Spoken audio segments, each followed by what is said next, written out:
My budget is like a diet, strict in theory, broken by snacks.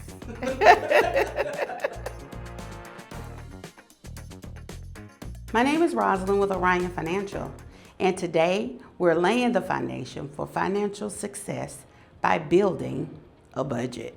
First things first, budgets are not set in stone. They are flexible tools designed to give you clarity around where your money is actually going.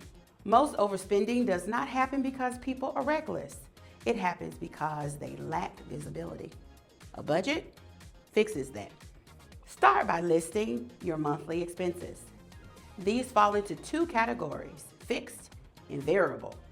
Fixed expenses stay the same month to month, such as rent or insurance. Variable expenses fluctuate, like groceries or dining out. The good news is that your past spending usually gives you a solid baseline to estimate these. Next, compare your income to your expenses. If the numbers do not leave you with positive cash flow, adjustments usually come from variable expenses. This may mean cutting back or cutting some out entirely. It is also smart to treat savings like a bill.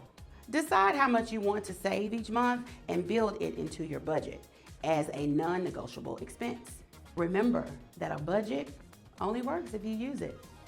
Keep it updated, check it regularly, and it will help keep you in the green and moving towards your goals.